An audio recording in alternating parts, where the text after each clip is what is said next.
एक ऐसा जहाज जिसे कभी न डूबने वाला जहाज कहा जाता था, यानी जिसे अनसिंकेबल माना जाता था, वह अपनी पहली यात्रा में डूब जाता है।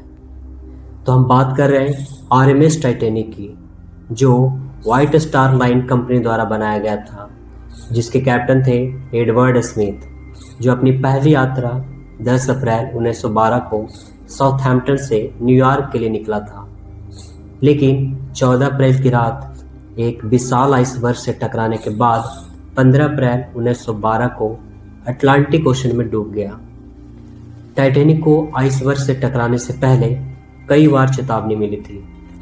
14 अप्रैल की रात करीब 11:40 पर जहाज के वॉचमैन ने एक विशाल आइसबर्ग को देखा था, लेकिन वॉचमैन द्वारा चेतावनी देने के बावजूद जहाज पूरे रफ्तार से आगे बढ़ रहा था।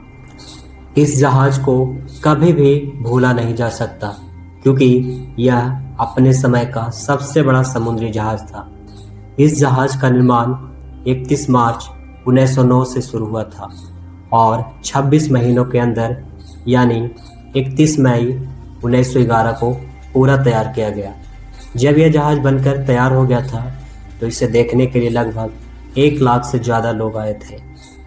जहाज का अंदरूनी पार्ट का काम खत्म होने के बाद वर्ष 1912 को यह अपनी पहली यात्रा के लिए पूरी तरह तैयार हो चुके थे।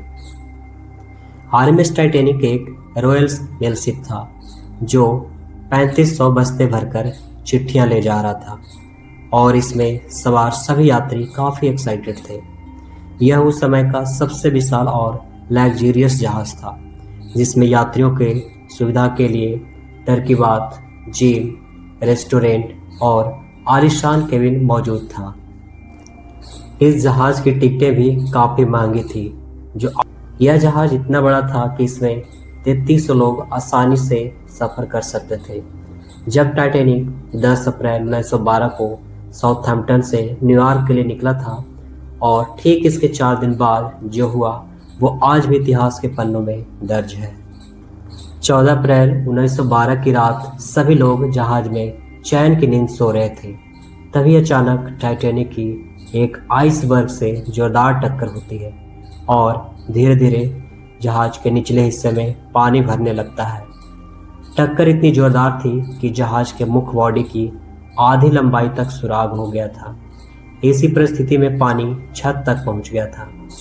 आइसबर्ग के टक्कर ने जहाज को काफ़ी नुकसान पहुंचाया और इसमें वाटर टाइट कंपार्टमेंट्स की कई दीवारें नष्ट हो गई, जिसके कारण जहाज में बड़ी तेज़ी से पानी घुसने लगा।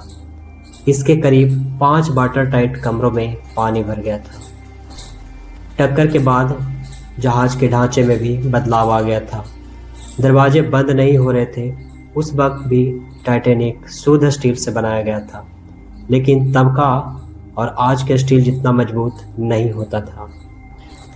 एक तरफ जहाज समुद्र की गोद में धीरे धीरे समा रहा था, तो वहीं सभी यात्रियों के अंदर डर का माहौल पैदा हो गया था। मौत सामने थी, लेकिन कुछ लोगों ने समझदारी दिखाई और जहाज के लोगों को बचाने का काम शुरू किया।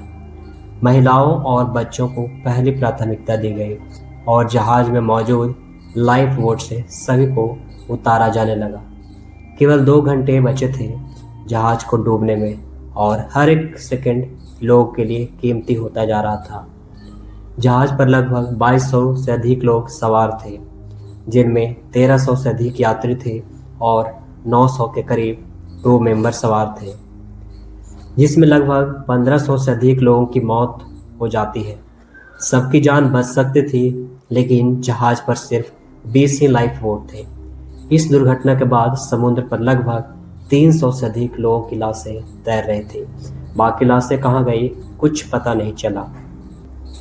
टाइटैनिक जिस पानी में डूबा था, उसका टेम्परेचर -2 डिग्री सेल्सियस था, जिस कारण महज कुछ मिनटों में हाइपोथर्मिया और डूबने से मौत हो गई।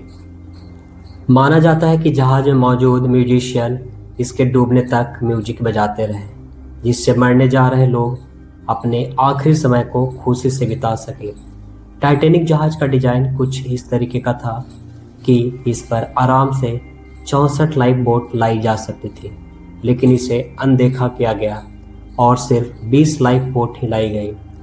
जल्दीबाजी में लाइफ बोट को पूरा नहीं भरा गया, जो अधिक लोगों का मौत का कारण बना। टाइटैनिक के दुर्घटनाग्रस्त होने से पहले आइसबर्ग के होने की चेतावनी दी गई थी, लेकिन जहाज के सदस्यों ने इसे नज़रअंदाज कर दिया।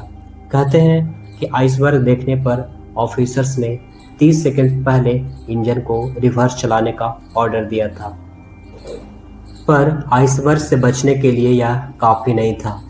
अगर 30 सेकंड पहले आइसबर्ग दिख जाता तो शायद टाइटैनिक डूबने से बच जाता।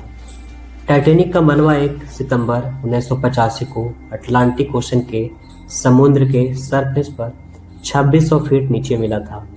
इसकी तलाश अमेरिका और फ्रांस के साझा एक्सपीडिशंस ने की थी, जिसका नेतृत्व डॉक्टर रॉबर्ट बैलार्ड कर रहे थे। अमेरिकी नेवी की मदद से की गई तलाश में 2 जहाज़ों की मदद ली गई थी। इसके सबसे पहले की तस्वीर आर्गो नाम के एक मानव रहित सबमरीन ने ली थी। टाइटैनिक का मलबा कनाडा के न्यूफाउंडलैंड में सेंट जॉन्स के साउथ में 700 किलोमीटर दूर मिला था। ये जगह अमेरिका के नोवा स्कोटिया के हैलिफैक्स से करीब 595 किलोमीटर साउथ ईस्ट में था। इस जहाज के 2 टुकड़े हो गया था और समुद्र के सरफेस में दोनों टुकड़े एक दूसरे से 800 मीटर दूर गिरे थे। इस हादसे में जान गंवाने वाले कई लोग के परिजनों का मानना है समुद्र सरफेस की यह जगह उनके रिश्तेदारों की कब्रगाह है, जिसको छेड़ा नहीं जाना चाहिए। इस हादसे में जीवित बची ईवा हार्ट कहती है, मुझे लगता है ये मेरे पिता समेत 1500 लोगों की कब्र है। इसे छेड़ने की कोशिश नहीं की जानी चाहिए। जिस दिन टाइटैनिक ने अपनी यात्रा शुरू की, उससे कुछ दिन पहले एक और जहाज ने अटलांटिक पार कर रहा था। इस जहाज ने टाइटैनिक को चेतावनी दी थी। एसएस मसावा नाम के इस जहाज ने 12 अप्रैल को टाइटैनिक को आइसबर्ग के बारे में एक वायरलेस मैसेज भेजा था, लेकिन इसका संदेश शायद कभी टाइटैनिक तक पहुंच ही नहीं सका था। बाद में मसावा 1918 में प्रथम विश्व युद्ध के दौरान पानी में समा गया। 1898 में बना एसएस मसावा एक पैसेंजर और कार्गो शिप था। टाइटैनिक बनाने वाली कंपनी व्हाइट स्टार लाइन के प्रबंधक निदेशक जे ब्रूस यात्रा के दौरान जहाज पर मौजूद थे। वो टाइटैनिक से निकले आखिरी लाइफ बोट में से एक में अपनी जान बचाने में कामयाब रहे थे।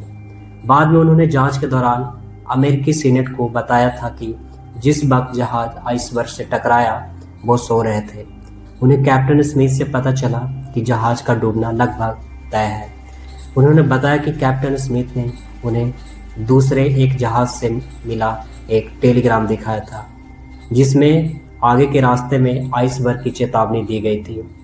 जब टाइटैनिक आइसबर्ग से टकराया तो जहाज में मौजूद टेलीग्राफर्स ने डिस्ट्रेस सिग्नल्स यानी मुश्किल में भेजे जाने वाले सिग्नल भेजने शुरू किए।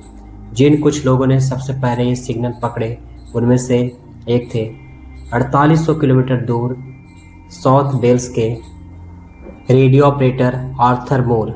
आर्थर शौकिया रेडियो ऑपरेटर थे और उन्होंने कायरफील्ड कॉर्डी में बने अपने घर के रेडियो स्टेशन पर यह सिग्नल पकड़े थे। 15 अप्रैल 1912 तड़के वो स्थानीय पुलिस स्टेशन गए, लेकिन उनकी वहां की किसी ने विश्वास नहीं किया।